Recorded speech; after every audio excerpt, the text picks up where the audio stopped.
What kind of daughter walks away from everything her family built? That's what my father said before he threw me out of the house on Thanksgiving, in front of everyone. The turkey sat untouched, steam rising from the center of the table like some ironic peace offering. But there was no peace left, just silence, tense, cold, suffocating silence. My name is Belle Hampton.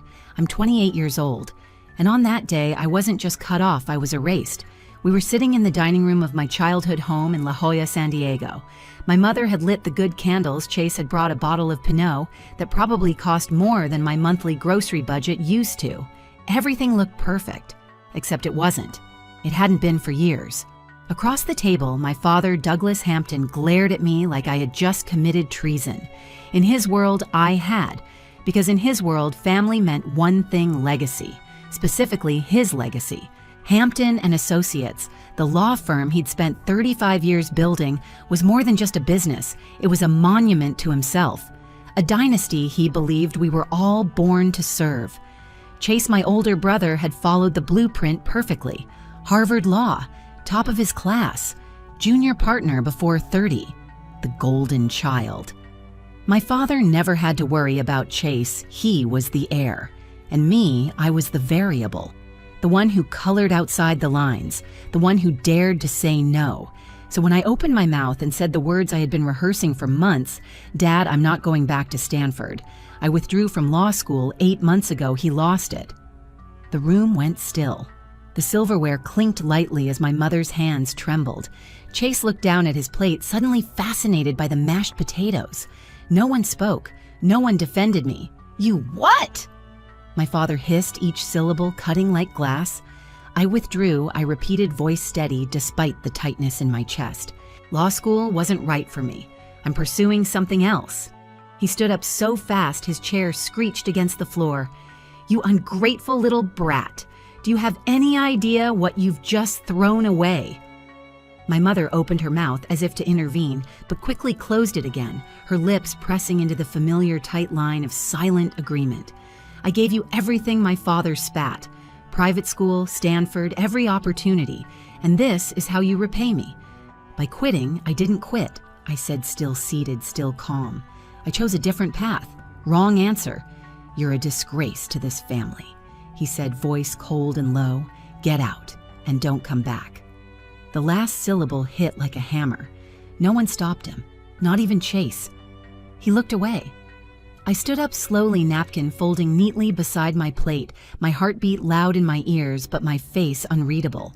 I'd practiced this moment in my mind 1,000 times, fantasized that maybe, just maybe one of them would see me for who I was, that someone would say, "Belle, what do you really want?" But that was never going to happen. Not in this house, not in this family.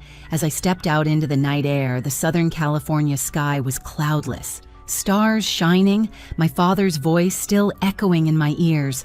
"Get out and stay out." I drove away without looking back. I didn't have a plan for what came next, but I had something stronger: conviction. Because what they didn't know was that for the last year, I'd been building something. Quietly. Alone. Something bigger than any courtroom. Something that might change the world. But before I show you what that was, you need to understand how I got there and just how far down I had to go before I could rise. You don't wake up one morning and decide to disappoint your entire family. It happens slowly, like erosion, quiet, invisible at first, until one day the foundation gives out. I didn't drop out of law school on a whim. It took 2 years of pretending to be someone I wasn't, sitting in contracts, lectures while doodling renewable energy prototypes in the margins of my notes, reading case law with one eye while the other scanned articles on off-grid solar tech. It wasn't that I couldn't do it. I could. I was good at law. That was the problem. I was good at something I didn't believe in. The moment I realized it, I was walking across Stanford's campus after yet another lecture on tort reform, and it hit me like a sucker punch. If I didn't stop now, I was going to spend the rest of my life defending corporations I didn't care about for clients I couldn't stand. So I called Maya. Maya had been my roommate during undergrad at UC San Diego. She now worked at a women-led VC firm in LA called Vidian Capital. I told her about my idea solar-powered plug-and-play infrastructure kits for developing communities, systems that could be installed in days and provide not just power, but internet access, refrigeration, and light. Her reply: "You should pitch this. It's messy early and complicated, but it's brilliant." That single sentence changed the course of my life. I moved to Venice Beach and set up in a co-working space with spotty Wi-Fi and no air conditioning. My salary was the occasional freelance research gig and a dwindling savings account. 17 pitch decks, 17 rejections. Some were polite, others brutal.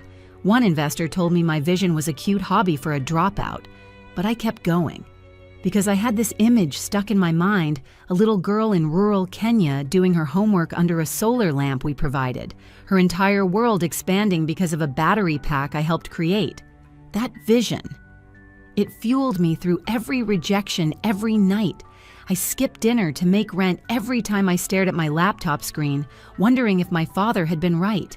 Meanwhile, my family thought I was taking a mental health break. They called occasionally short, awkward calls where I dodged questions and played the part of the confused, misguided daughter trying to find herself. My mother never pressed. My father didn't bother and chase. He offered the occasional pep talk, but always couched in passive judgment. Maybe this is just a phase. You'll find your way back. They didn't see what I was building. They didn't see the designs, the sleepless nights, the research, the partnerships I was quietly cultivating with small manufacturers in Thailand and Vietnam. They didn't see the real me, and maybe that was my fault. Maybe I'd learned too early to hide the parts of myself they wouldn't accept. But I wasn't hiding out of fear. I was hiding because I knew something they didn't. The moment I succeeded, the reveal would be seismic. Then one rainy Tuesday in March, it happened. My phone rang. Unknown number. I almost didn't answer. "This is Jessica Chen from Vidian Capital. We reviewed your SunNest Systems proposal, and we'd like to meet." I remember just staring at the wall for a few seconds before saying anything. Then I ran out into the hallway, rain pouring down, and screamed. For the first time, someone believed in me, not as a daughter, not as a backup plan, but as a founder, a leader, a visionary. That meeting would change everything. But I didn't tell my family. Not yet. Because this wasn't just about success. It was about reclaiming my voice. And when I spoke next, it would be on my terms. The elevator ride up to Vidian Capital's office in downtown Los Angeles felt like floating. I had rehearsed my pitch so many times I could deliver it in my sleep. But the stakes felt heavier now. This wasn't just about funding. This was the validation I had chased my whole life. Jessica Chen greeted me with a firm handshake and a warm smile. "You've stirred a lot of conversation here," she said. "Let's see what all the buzz is about."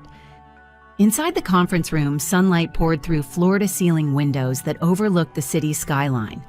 The other two women waiting were legends Dr. Amara Okafor, a Nigerian-born engineer who had revolutionized rural water purification, and Lisa Brennan, a former Wall Street powerhouse turned impact investor. These were not the types who handed out charity. They built empires. I took a deep breath, pulled out my slides, and began. I told them about SunNest Systems, about solar kits that could be installed by local technicians in remote areas, about powering community centers, hospitals, schools. I explained how traditional energy infrastructure was failing billions, how we could leapfrog that with something modular, scalable, and sustainable. I didn't sugarcoat the risks. I spoke about the 17 rejections, the doubts, the ramen dinners. I spoke like I had nothing to lose because really I didn't. They asked tough questions. Amara wanted details on supply chain redundancies. Lisa drilled into the financial model. Jessica pushed on scalability and deployment timelines. I answered each one with the quiet confidence that comes from living every line of your deck, not just writing it. 2 hours later, Jessica walked me to the elevator. "We'll be in touch soon," she said. "You're exactly the kind of founder we want." 3 weeks later, the call came. "We're offering SunNest Systems $30 million in Series A funding. And Bell, we want you to join the California Renewable Council." I froze. I had to replay the words in my head. $30 million. for a girl they said was throwing her life away. I remember walking out of that call and just sitting on the beach for hours, watching the waves crash and roll the wind in my face, phone in my hand. I didn't tell anyone, not even Maya.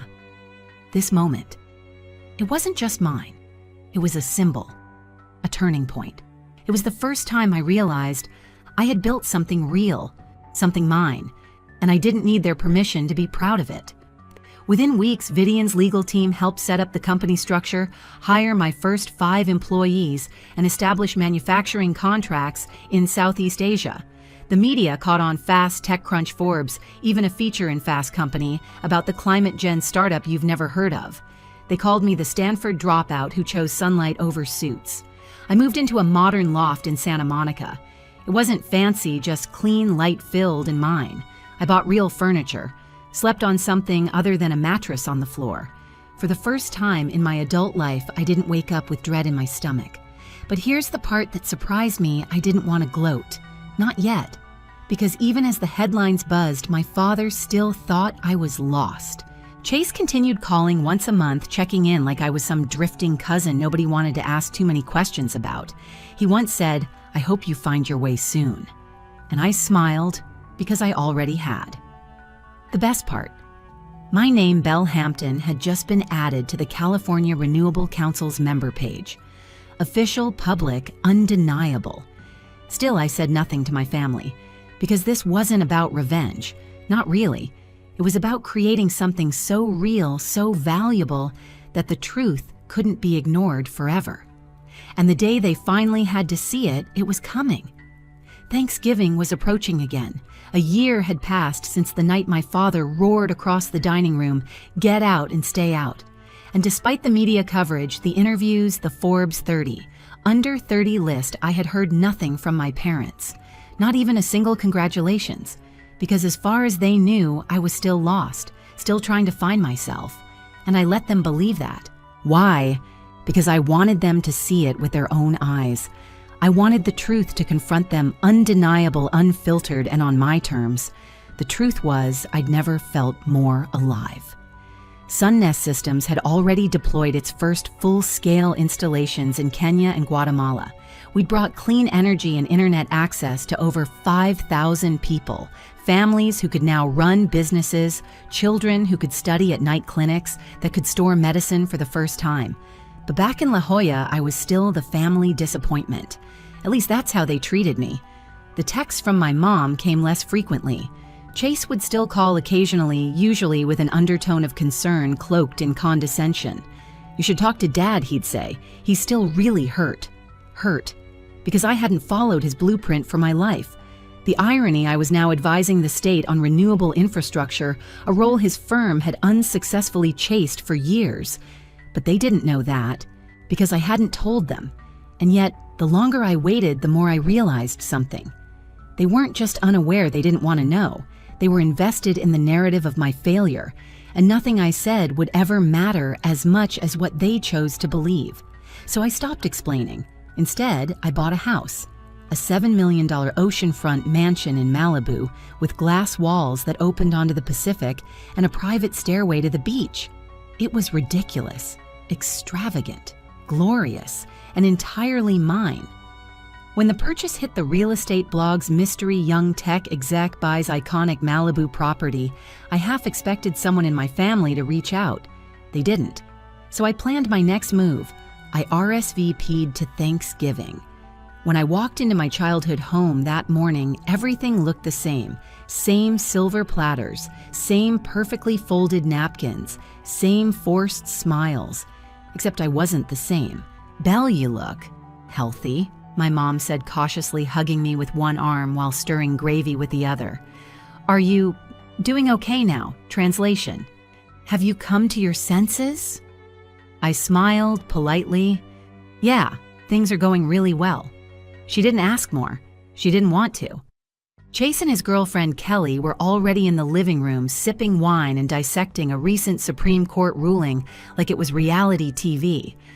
I sat quietly listening, nodding, keeping my answers vague, letting them fill in the blanks. But I knew what was coming. The conversation, the interrogation. It came just as we were finishing the main course. My father set down his wine glass, looked at me with the same calculated stare he used on hostile witnesses. Belle. He said, voice crisp and clipped. We need to talk about your plans. Spring semester is around the corner. If you're reapplying to Stanford, we need to get moving. It wasn't a question. It was a command. The entire room froze. I looked at my mother expectant. Chase stiff, Kelly curious. I set my glass down gently, took a breath. I'm not going back to Stanford, I said. I officially withdrew. A year ago. My mother gasped. Chase blinked. Wait, what? My father stared. You what? I left law school, I said calmly, and I'm not reapplying. Ever. The room spun silent. Kelly leaned back, clearly sensing what was coming. I started a company, I continued. It's called Sun Nest Systems. We provide solar-powered infrastructure for off-grid communities. Last month, we closed $30 million in funding. I could hear a fork drop, literally. My father narrowed his eyes. That's impossible. It's not, I said evenly. We've already launched pilot programs in Kenya and Guatemala, and last month, I was appointed to the California Renewable Council. Kelly's jaw dropped.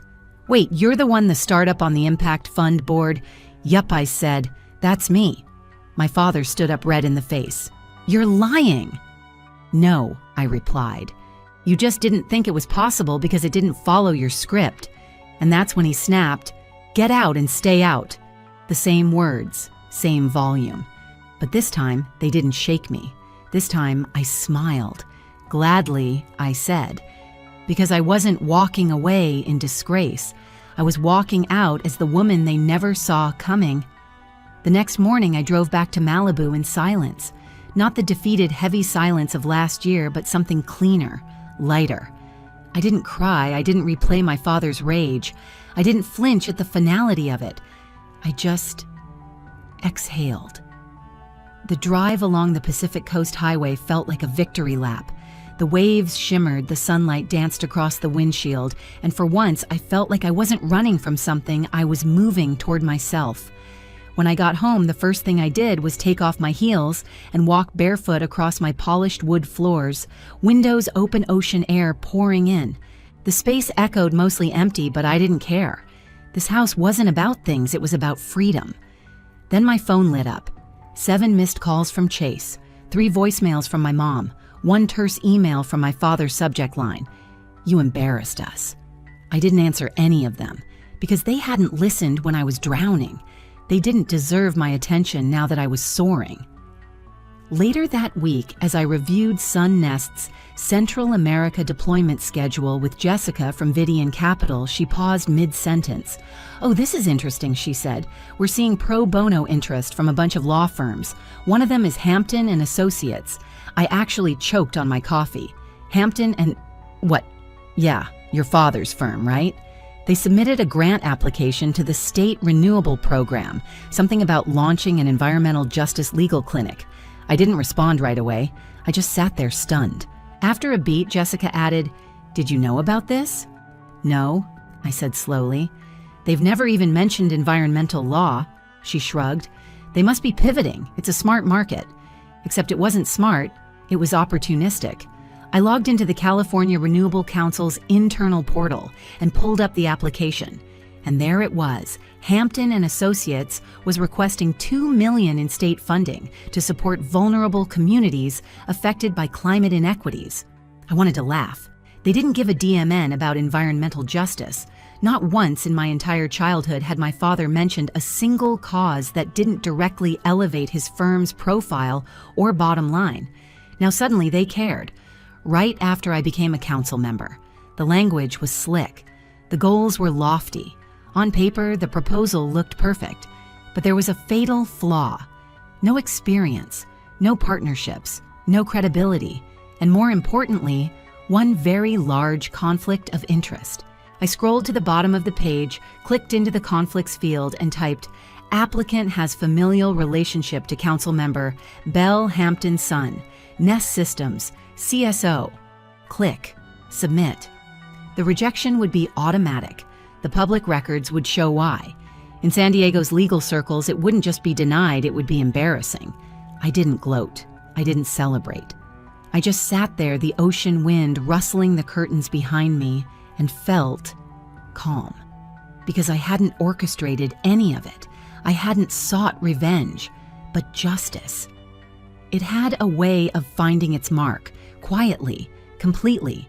And the moment my father realized he had to explain to his peers why their firm's shiny new green grant got disqualified, that would sting more than anything I could ever say.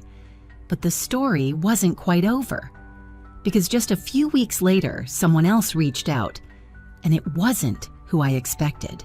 3 weeks after I submitted the conflict notice that quietly crushed my father's grant dream, I received a message I didn't expect. It was from Chase. "Hey, can we talk?" At first I ignored it. I assumed it was just damage control, another attempt to convince me to come back into the family fold, apologize, smooth things over. But then he sent another.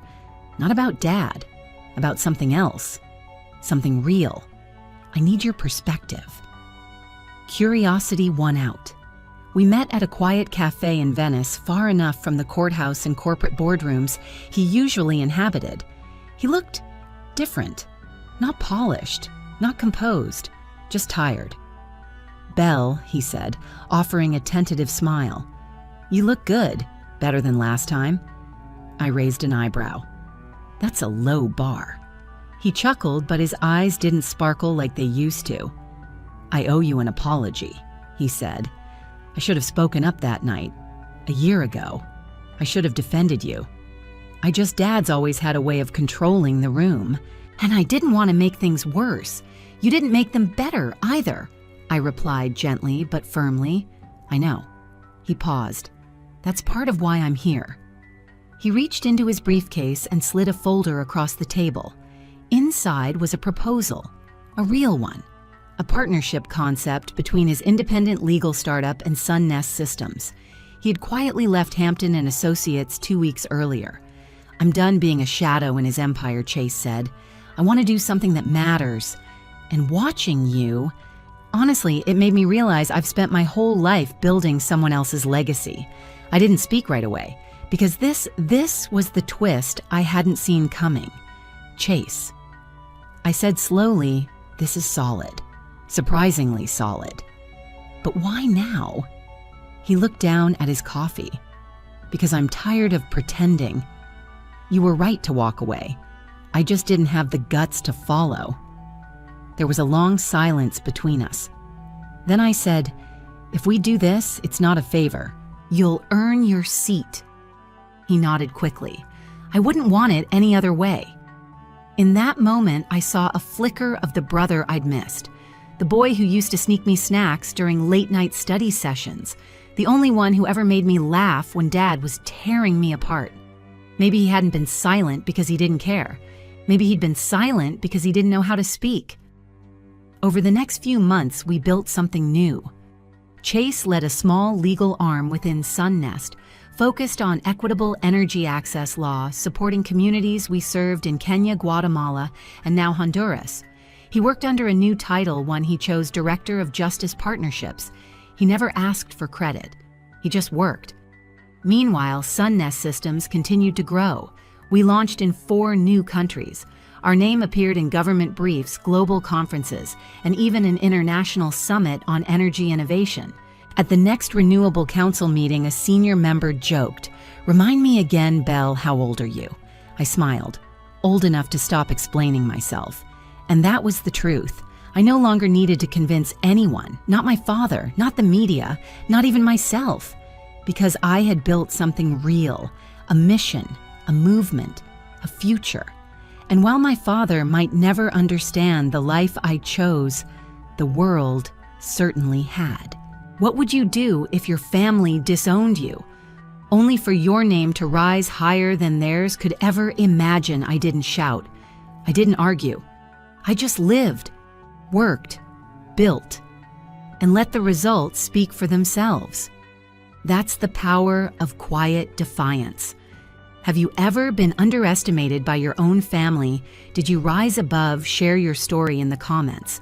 And if this resonated with you, like, subscribe and pass it on, because someone out there needs to hear that success isn't something you're handed, it's something you build. Belle Hampton, founder of Sun Nest Systems.